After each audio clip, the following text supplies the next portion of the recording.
Hello everybody.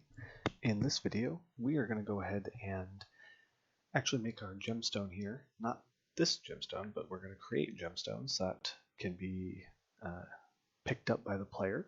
And we're going to add some sounds to our game for jumping in when we are picking up gemstones.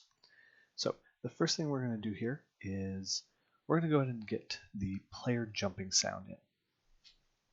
Now, something we haven't gone over in past videos is the Unity Asset Store. The Unity Asset Store can be accessed by going to Window and then Asset Store. And you can search for 3D models, 2D art, sound, some pre-written scripts, different tools for doing things within your game, like changing how the rendering engines work, putting in pre-built things like chat systems, doing all of your online gameplay. All of that can be handled from free and paid for plugins that you can download. So here you can see that there's this one for $20 and you've got one right here for free. Obviously the quality varies based upon what you're looking for, whether it's paid for or free. Just because something is paid for doesn't mean it's good, which holds true outside of obviously something like the Unity Asset Store as well, but just be aware there's a lot of really good free stuff on here. So what we're going to be using today is if you go ahead and search for retro sound, either the first or somewhere near the first should be this one here, which mine's a little grayed out because I've already purchased this on my account. But it's Zero Rare's Sound FX Retro Pack. Okay? If you go ahead and click in here, it shows you all the different things it has. Up here, this is talking about, once again, the fact that I've already bought it, so you won't see this. What you will see is the rest of the screen, and this might say purchase. It is a free asset, so purchasing is just a formality, but it has a lot of really good sounds. And looking at this image, you can tell there's probably sounds about jumping, about coin pickups, about explosions. Okay? And finding out what's good and what's bad is sometimes just trial and error in the Unity Asset Store. Once you find something good, though, it's good to go ahead and remember it, to download it, to save it, to use it on future projects. In this case, what we're going to be looking for in this pack is the jump sound and the coin pickup. Now, once you've purchased Asset Pack from the Unity Asset Store, it should now show up as something you can import. So if you click on Import, it's going to start pulling down all of this content, and it's going to show you, hey, here is everything that it wants to go ahead and include. Now, there's a lot of different single files here, but if we go and look, we know we want the coin sounds because we're going to be looking for a good coin sound. So let's close this folder. We'll import all those. We don't need explosions, so we can check that off. Game over. We're not implementing that, so right here, so we don't need that. Hit. Well, we don't have attacks or anything to attack, so we can get rid of that. Jump. We are looking for a good jump sound, so we can go ahead and leave that one checked off. Lasers, we don't need. Power-ups. Right now, we're going to go ahead and include it, but we're not going to be making use of it here. But having a sound play when we pick up our potions would probably be nice. And then the demo. We can completely disable the demo. The demo is going to be a bunch of pre-built scenes in Unity that allow you to, probably with these little characters here that they have in their example, that allow you to go ahead and trigger the different sounds.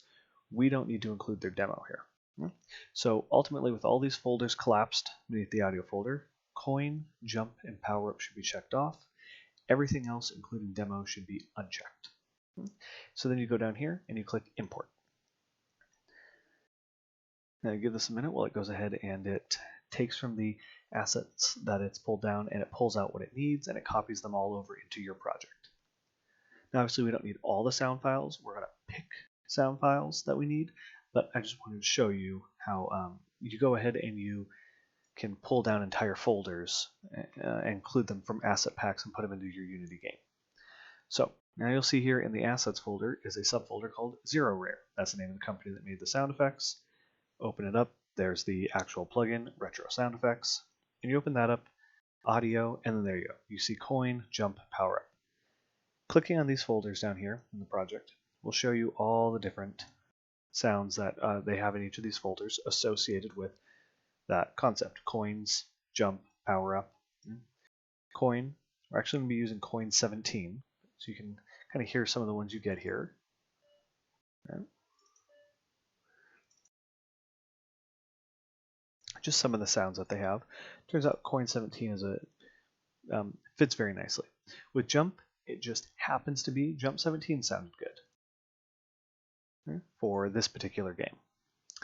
All right, so we've found an asset pack we wanted on the asset store, and we've installed or included all of the different assets from this pack that we want into our game. Once we were to finish building this game, it'd be a good idea to go clear out all the files we don't need, that we don't foresee ourselves using in any future changes or anything. But right now we're just going to leave them all in. So let's go back to our scene. Now we want, whenever our player jumps, to play a jump sound. Okay? Right now there's no place for us to go ahead and include that. Okay? We can't tell it what sound we want to play, that we want it to play when it jumps. We need to go include that in the code. Now there's various ways to do this. The way we're going to do involves going to the player movement script. Okay? And what you need to do is, I'm going to add it right here. I need to go ahead and include a public variable, and I want that variable to be of type audio clip, and we're going to call it jump clip. Okay? So an audio clip is just a variable that can go ahead and contain audio data, in this case a sound clip. And what sound we're going to use is meant for jumping. So pretty clear here. And then if you go down to the update method, and you look right here inside the get button down jump. So when they press this button, we want it to go ahead and play the jump sound. However, we only want it to play it if they aren't already jumping. If they're in the air and we press the jump button, meaning the space bar on a keyboard, we don't want it to keep playing the sound repeatedly. They're not jumping. They're already in the air jumping. So we don't want to go ahead and make it sound like, hey, maybe there should be a double jump here, or why is it playing the sound? We only want to play the sound when they're actually jumping. Now, the way that the character controller implements jump and jump flag variables, you can go ahead and press the spacebar button and cause those variables to retoggle on or off, depending on what they're supposed to be doing, even if you're in midair. The on-landing function is what safely goes ahead and sets a lot of the variables to false and handles stuff like that. But that obviously doesn't work here. We need to go ahead and, when somebody presses spacebar, play the sound. It just happens to be that one variable that we know can only show they are jumping is if they are actually in the air jumping, is attached to the animator. And it's to check and see, hey, is jumping animation playing? Okay? If we know it's playing, then we know that they are truly already jumping, regardless of what the jump flag variables say. Now, we also have seen that there's a little bit of a bug when it comes to jumping and playing the jump animation. It just so happens that adding into the get button down jump if statement and then wrapping it inside of checking to see if the animator is already jumping kind of goes ahead and helps mitigate further that problem that I mentioned a few videos ago. So we're going to go ahead and actually take these two lines here, and we are going to put them into this secondary if statement. Okay? And then what we need to do is we're going to use the audio source object. Now this is treated as a static class here that we can go ahead, or at least its functions are static, that we can go ahead and call at will. We don't need an instance of audio source. We can just say, hey, let's call audio source, and we want to call the play clip at point. Now what this is saying is plays an audio clip at a given position in world space. Now we have a 2D game, so there isn't really world space to have to worry about. It's always going to be in front of the player because it's a 2D game. But what we want to do is play the jump clip, and we want to play it at the position of the player where they're jumping on the screen. Again, you're not really going to see a difference with this particular parameter simply because it's a 2D game. But this is where we say, hey, at this position, play this sound when somebody goes ahead and presses the space bar and they weren't already jumping. Okay? So let's go ahead and save the player movement script. Let's go back to Unity. And if you, with the player selected, scroll to the bottom, you'll see that in the player movement script there is now a jump clip. With assets and all the way down in the sound effects, the jump folder open, click and drag jump 17 and put it onto the jump clip audio clip field that is attached to player movement and drop it on there. And then let's go ahead and let's run our game. Now it might be kind of faint for a lot of you, but right now when I'm jumping, there is a jump sound. And if I go ahead and press spacebar rapidly, it still only plays the sound when I hit the ground, or when I jump after I've already hit the ground. All right, so there we go. We now have jump sound playing. Now, next what we're going to go ahead and do is we're going to add a pickup sound for our coins. But first we have to go ahead and get our coins into the game.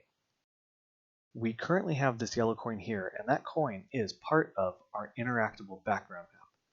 It's part of this entire tile set, meaning it can't be separated out into its own thing. So the first thing we're going to do is go ahead and go to Window, 2D, and Tile Palette, and then select the eraser key, and with interactable, I think it's on interactable, yeah, interactable selected, go up here, and that took out our background. That is not what we want. Oh, that's because on active tile map down here it has background. Go ahead and change that to tile map interactable. And then click with the eraser tool, and that'll get rid of the gemstone. Now that gemstone again was useless to us because it was part of the actual environment. It wasn't its own object, so we couldn't manipulate it individually. All right, so let's go ahead and go back to the project tab here. Now in the hierarchy, right click, 2D object, sprite. And we're going to call this gemstone, and we'll say purple. Now let's go ahead and set all of the defaults to 0. And let's now go to Assets, Sprites, and with the tile set open for this game, scroll down until you find the purple gemstone right here. Click and drag it up into the sprite, and there you go. Now it's huge right now. It's just like the potions. The potions were pretty big as well. First thing we want to do after we've set the sprite, we can see this, is go back over to the inspector and change the scale. We're going to set it to the same values that we set the potion, which is 0.5. It's a little bit smaller, a little bit neater. Okay? And then we're going to go ahead and go back to the, or go to the add component in the inspector, and we need to add a rigid body 2D. We want to set gravity to 0. And then we want to go ahead and add a component, and we want to add a box collider 2D. Okay. Go ahead and zoom in on that gemstone. And over here in the inspector, click to edit the collider. And let's go ahead and make it fit a bit better. Okay. Now it's not going to be perfect. There's other ones you could have done. For instance, we could have done a circle collider. Let me go ahead and show you that. And you may choose to go ahead and include the circle collider instead. Let me turn off the box collider so you can only see the circle for now. You'll see that we set it right about there, so a little bit extra on the sides, but a little bit cut off on the top and bottom, just to go ahead and find a balance. Okay. See, that's not that bad. If I turn the box collider back on, they both go ahead and have their pros and cons. It actually, I'd say, in this case, that if you had to choose between box and circle, the circle collider is probably a bit better. Having these corners here where there's really nothing can go ahead and give you some false positives on the if the player makes contact. So once you go ahead and pick which one you like best, and if you want to add like 2 colliders and divide this up into 2 different pieces or something like that, that's fine. But once you decide which ones you want, go ahead and on the ones you don't want for the different colliders, you go over here to the right, click the little gear icon or whatever is similar if you're on Mac over there, and then click Remove Component. And now all we have left is our circle collider. And there's our gemstone. All right. Now, Next, what we want to do is go ahead and click Add Component again and start typing floating and find that floating movement script that we had gone ahead and created last time in the previous video. Right, so now this gemstone will go ahead and float up and down in space. Let's go ahead and run our game at this point. And you can see the gemstone is just doing a little bit of a floating twitch there. We just left the default values for the floating, but you know that it's in there, it's floating up and down, and it works. Now if we go back here to the inspector, we can change the floating min and max. I'm going to set them to be the same as the potions for now. Right. Now the last thing we need to do with the gemstones is go to Assets and Scripts, right click, and create a C# script. And we're going to call it Gemstone Pickup. Now we're going to make it generic. It's going to be something that any of our gemstones, if we were to put in multiple ones, could go ahead and use. Now go ahead and you can click from the project window and drag the Gemstone Pickup and drop it on the gemstone purple in the hierarchy.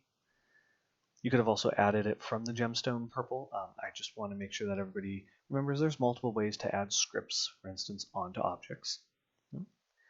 And now let's go over to Visual Studio here, and let's open the Gemstone Pickup script. Now, again, we're not going to need the start or the update method for now. We might not need them ever, so we're going to go ahead and delete them. And let's start with the main thing we need here, which is private void on collision enter 2D. Now, we've already seen this before. When two different colliders enter one another's space, so when they intersect, this method will get called.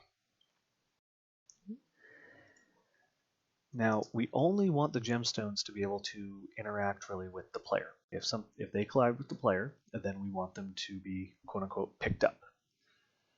So let's go ahead and we're going to use the layer mask object. Okay.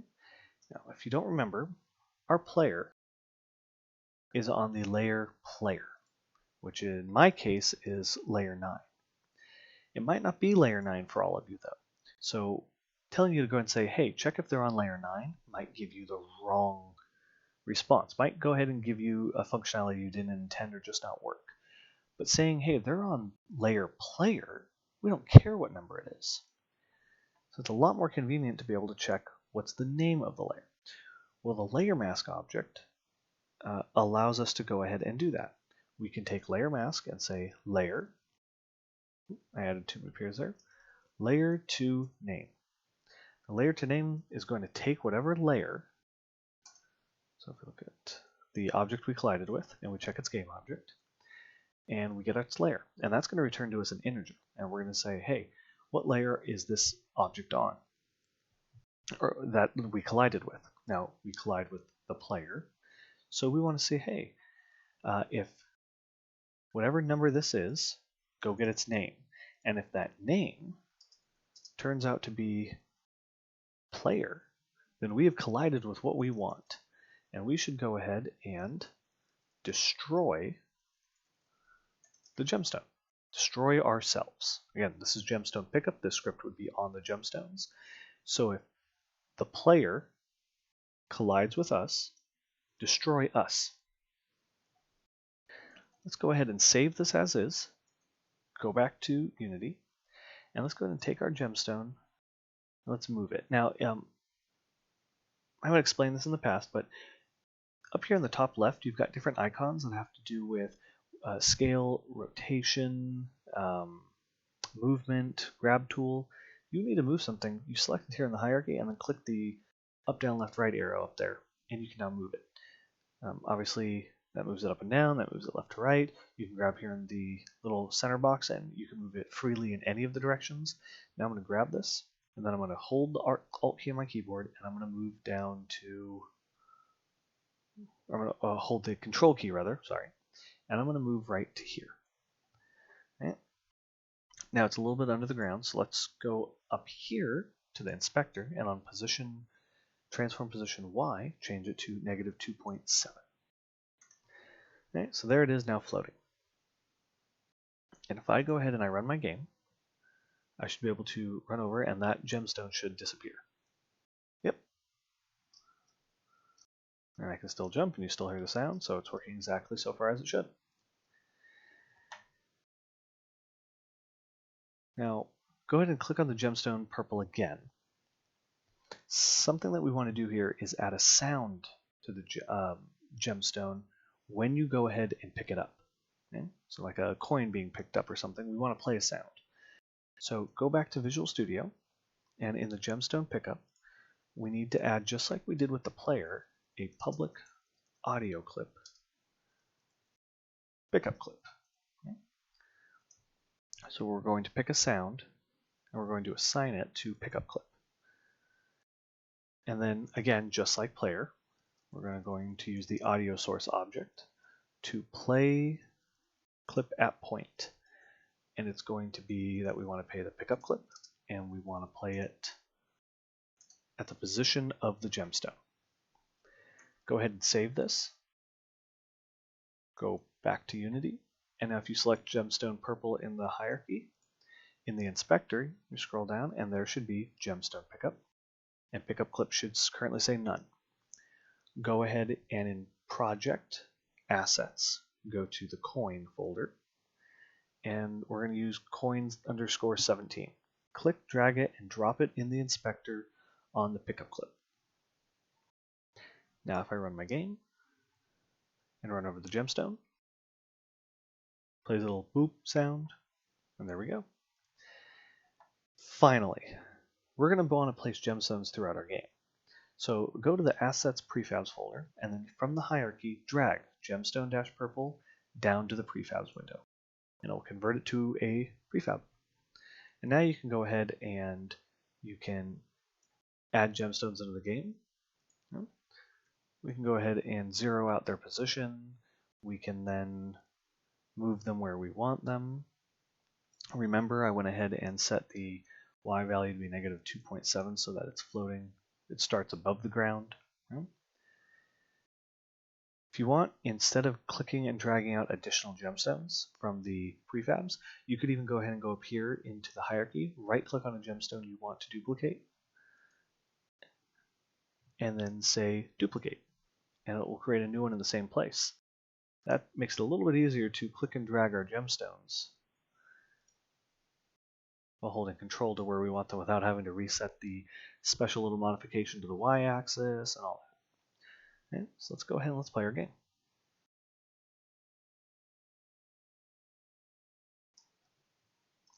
And there we go. We pick up our gemstones, it plays a sound. We jump, it plays a sound. If the volume's a little low or you can't hear it on my system, just trust me, it is playing, and you'll be able to hear it on yours. Thank you very much.